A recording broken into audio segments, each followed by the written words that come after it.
अगणित आहे. ते तुम्हाला हळू-हळू सगळे रोज थोडे-थोडे सांगितले जातील. कारण एकच दिवशी सगळे सांगितले, तर आपण कन्फ्यूज होतो.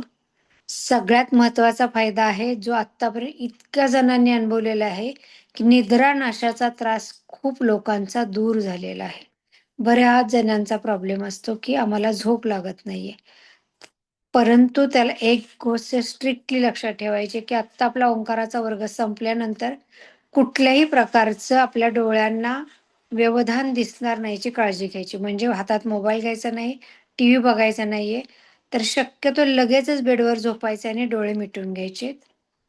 तुम्ही जितकी स्थिर आणि शांत विश्रांती घ्याल, झोप घ्याल, तितका उद्याचा दिवस तुमचा इतका सदुपयोगी होतो आणि तुमच्या शरीरातील अनेकविध तक्रारी आहेत त्या दूर व्हायला मदत होतात. त्यासाठी हे खूप महत्त्वाचं आहे, की वर्ग आपला आत्ता संपला, की त्यानंतर मोबाईलला अजिबात हात लावायचा नाही, म्हणजे मोबाईल बघायचा नाही किंवा टीव्ही वगैरे असं काहीच बघू नका किंवा गप्पा मारू नका. तर शक्यतो लगेचच बेडवर जाऊन झोपण्याचा प्रयत्न करा. ही जी स्थिर आणि शांत अशी विश्रांती मिळेल, जी काही आपल्याला, त्यांनी उद्याच्या दिवसभराच्या कार्यासाठी खूप ती ऊर्जा आपल्याला उपयुक्त येणार आहे किंवा आपला जो सकाळी 4:30चा ध्यानाचा वर्ग असतो, त्यावेळी तुम्ही न गजर लावताही उठायला सुरुवात करता. इतकी छान झोप लागते. हा सगळ्यात महत्त्वाचा फायदा आहे म्हणजे निद्रानाशाचा त्रास दूर होतोय. जी शाळेतली मुलं आहेत त्यांची स्मरणशक्ती वाढायला, आकलनशक्ती वाढायला खूप मदत होते. जो अभ्यास केला जातोय, तो खूप छान स्मरणात राहतोय आणि परीक्षेच्या कालावधीमध्ये तो व्यवस्थितरित्या आठवायला मदत होते. हे विद्यार्थ्यांसाठी आहे. अगदी लहानांपासून मोठ्यांपर्यंत निद्रानाशाचा त्रास दूर होतोय. त्याचबरोबर पचनसंस्थेचं कार्य सुधारायला खूप छान मदत होतीये. ओंकाराच्या वर्गाच्या पूर्वी किमान तुम्हाला 2 तास तरी अगोदर जेवण केलेलं असलं पाहिजे आणि जर काय तुम्ही लिक्विड पित असाल, तर ते किमान 1 तास अगोदर पिलं पाहिजे.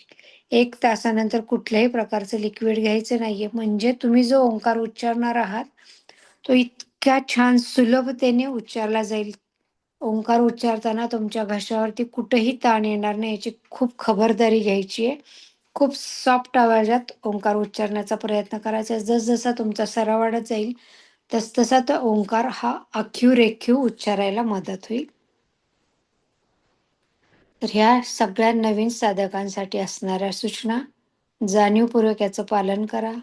फक्त अर्धा तास स्वतःसाठी वेळ काढा म्हणून डॉट 9:30लाच जॉईन करा. 5 मिनिट अगोदर जॉईन झाला तरी चालेल. कारण वर्ग आपला 9:30 ते 10 अर्धाच तास आहे. 23.5 तास इतरांसाठी द्या, परंतु अर्धा तास स्वतःसाठी द्या.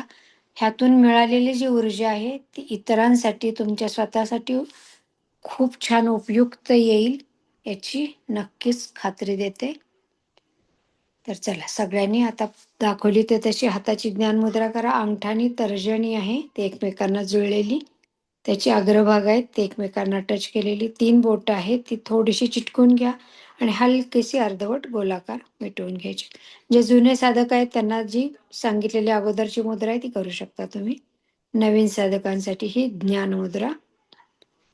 हाताचं मनगट आहे ते इझिली आपल्या मांडीवरती येईल असं ठेवायचे. हात एकदम कोपऱ्यातनं सरळ करायचे नाही तर हात कोपऱ्यात दुमडलेले असतील. हाताचे कोपर आहे ते पोटाच्या दिशेला असतील आणि हाताचं मनगट आहे ते मांडीवरती येईल. इतक्या सहजतेने हाताची ज्ञानमुद्रा करा. म्हणजे कुठेही आपल्या हातावरती, बोटांवरती ताण येणार नाही आणि तुम्ही अगदी सलग अर्धा तास सुद्धा ही मुद्रा करू शकता. असाच आपण एक मुद्रेचा अभ्यास या ओंकाराच्या वर्गामध्ये करणार आहोत. आज मी बऱ्याच सूचना नवीन दिलेल्या आहेत. त्या सगळ्या नाही आठवल्या तरी मी उद्या थोडं परत रिपीट करणार आहे. त्यामुळे घाबरून जाऊ नका.